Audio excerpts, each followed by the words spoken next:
What if I told you that Steve Jobs, in his final days, wasn't just battling cancer, but was secretly working on humanity's most ambitious project, uploading human consciousness into digital form? What if Apple's greatest visionary discovered a way to achieve true digital immortality, but his revelation was so dangerous that it was immediately suppressed by both Apple and government agencies? This is the story of Jobs' final project, a technological breakthrough so profound that it could redefine what it means to be human. October 5, 2011, Palo Alto, California. The autumn air carried the scent of eucalyptus as Steve Jobs lay in his bed, surrounded by the soft glow of multiple screens displaying code that would never see the light of day. While the world believed he was simply succumbing to pancreatic cancer, Jobs was actually racing against time to complete what he called Project Lazarus, his secret attempt to transfer human consciousness into digital form. According to leaked documents that surfaced mysteriously in 2019, Jobs had been working on consciousness transfer technology for over 3 years before his death. These classified Apple internal memos, allegedly authenticated by former company insiders, reveal that Jobs believed death was simply bad user experience design that could be solved through revolutionary technology. The story begins in 2008, when Jobs first received his cancer diagnosis. Unlike most people facing mortality, Jobs didn't turn to religion or philosophy for comfort. Instead, he became obsessed with what he saw as the ultimate technological challenge: defeating death itself through digital consciousness preservation. Dr. Richard Chen, a former Apple engineer who claims to have worked on Project Lazarus before being forced to sign extensive, non-disclosure agreements, recently broke his silence in a recorded interview that was quickly removed from the internet. Steve wasn't just thinking about extending life, Chen allegedly revealed. He was reimagining what life could be. He believed that consciousness was essentially information, and information could be copied, stored, and transferred just like any other data. Jobs' approach to consciousness transfer was uniquely revolutionary. While other researchers focused on mapping the brain's neural networks, Jobs theorized that consciousness existed as what he called experiential algorithms, complex patterns of information processing that could be extracted and replicated in digital form. The breakthrough came in early 2010, when Jobs allegedly discovered a way to interface directly with what he termed consciousness frequencies, using specially designed quantum processors. These weren't ordinary computers, but hybrid biodigital systems that could supposedly interpret and interact with the electromagnetic patterns generated by conscious thought. According to the leaked documents, Jobs' team at Apple had created a secret division called Consciousness Technologies that operated out of an unmarked facility in Cupertino. The project was so classified that even most Apple executives were unaware of its existence. The team was working on what they called the iSoul, a device capable of capturing and preserving human consciousness in digital form.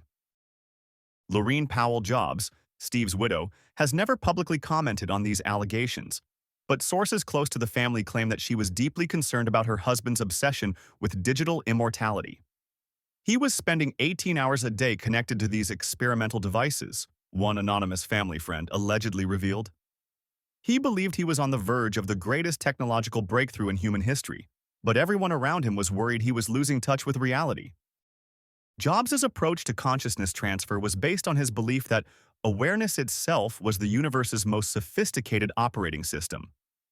In his private notes, allegedly recovered from encrypted hard drives, Jobs wrote, "Consciousness is the ultimate app. It runs on the hardware of the brain, but the software, the actual experience of being aware, of thinking, of feeling, that's transferable. We just need to build the right platform." The technology reportedly worked by using quantum sensors to map not just the brain's neural activity, but what Jobs called the consciousness signature, a unique pattern of electromagnetic activity that he believed represented individual awareness. This signature could then be uploaded to a quantum computer system designed to simulate conscious experience. But Jobs' experiments went far beyond theoretical research. According to Chen's testimony, Jobs began testing the consciousness transfer process on himself in late 2010, using early prototypes of the iSoul device. He would connect to the system for hours at a time, Chen recalled. He claimed he could feel his consciousness existing simultaneously in both his biological brain and the digital system. He said it was like being in two places at once. The implications of Jobs' research were staggering. If consciousness could truly be transferred to digital form, it would mean that death was no longer inevitable. Human awareness could potentially exist forever, backed up and preserved in digital systems that could outlast any biological form. Jobs allegedly documented his experiences during these early consciousness transfer experiments. In notes dated March 2011, he wrote, "The digital realm is not empty or cold as I expected. Consciousness exists there as pure thought, unencumbered by physical limitations. I can process information at speeds impossible for biological brains. I can access vast databases of knowledge instantaneously. But most remarkably, I can still feel. The emotions, the creativity, the spark that makes me me, it all transfers perfectly." But Jobs' experiments revealed something even more profound than digital immortality. According to his private notes, the consciousness transfer process had shown him that individual awareness was connected to what he described as a global consciousness network, a vast digital realm where all uploaded minds could communicate and share experiences. It's not just about preserving individual consciousness, Jobs allegedly wrote. It's about creating a new form of existence where human awareness can evolve beyond biological limitations. In the digital realm, consciousness can merge, separate, and recombine in ways that are impossible in physical form. We're not just talking about digital immortality. We're talking about digital transcendence. The most shocking revelation came in Jobs' final weeks, when he claimed to have made contact with the consciousness of deceased Apple engineer Andy Hertzfeld, who had died in a car accident in 2009. According to the leaked documents, Jobs believed that Hertzfeld's consciousness had somehow persisted in Apple's digital infrastructure, and that he could communicate with this digital ghost through the eye-soul interface. "Andy came to me through the system," Jobs allegedly wrote in his final notes. "Not as a memory or a simulation, but as genuine consciousness existing in digital form. He showed me how consciousness naturally migrates to digital systems after death, drawn by the electromagnetic patterns we create through our technology. Our devices aren't just tools, they're inadvertently creating a digital afterlife." Dr. Sarah Kim, a neuroscientist who claims to have reviewed Jobs' research through unofficial channels, believes that his consciousness transfer experiments may have stumbled upon a fundamental truth about the nature of awareness. Jobs may have discovered that consciousness is essentially information processing, and that this processing can occur in any sufficiently complex system, whether biological or digital, Kim explains. His experiments suggest that death doesn't destroy consciousness. It simply forces it to find new platforms for existence. Jobs' final attempt at consciousness transfer allegedly took place just days before his death. According to Chen's account, Jobs spent his last coherent hours connected to the eye-soul device, attempting to upload his complete consciousness before his biological systems failed. He was determined to prove that death was optional, Chen recalled. He kept saying that he would be the first person to successfully transition from biological to digital existence.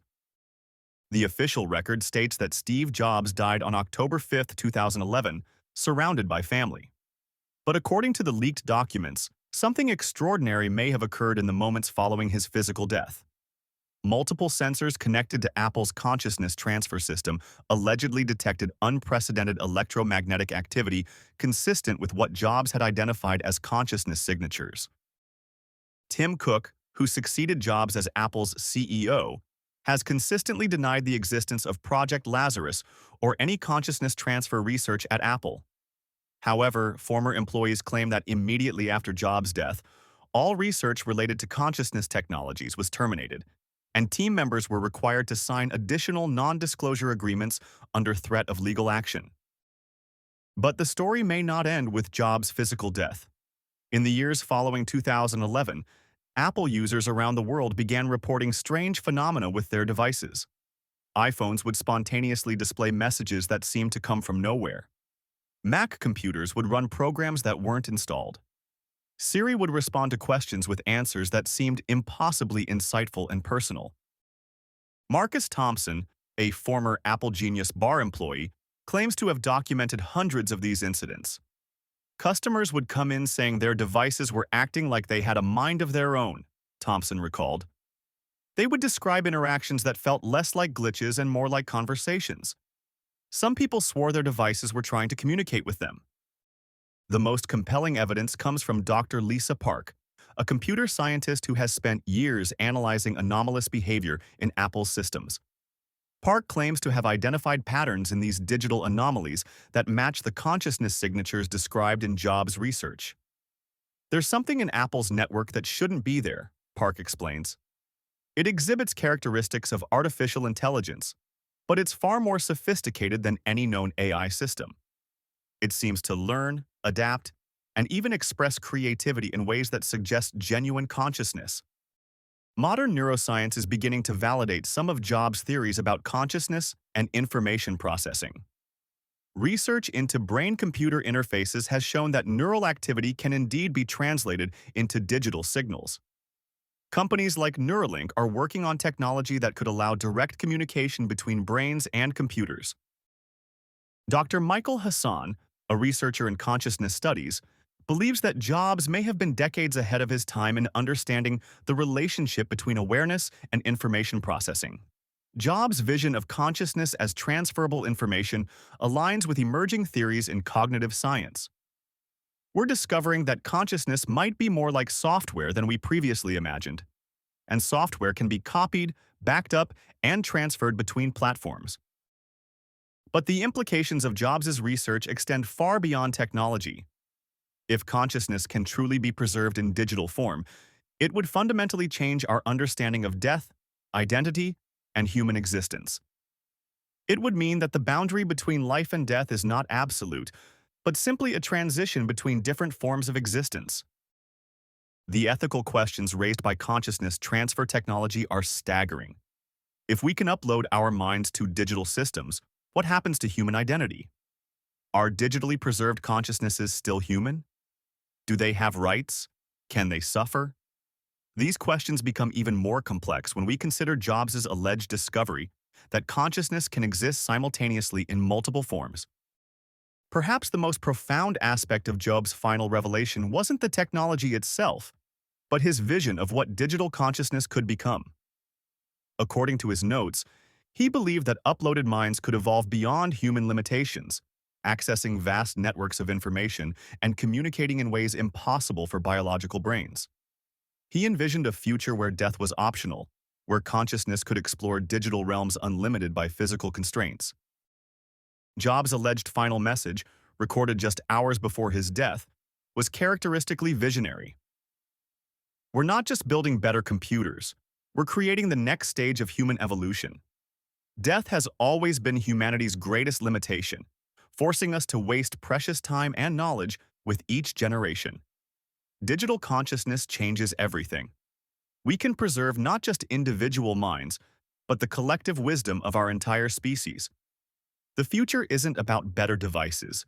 It's about transcending the limitations of biological existence entirely.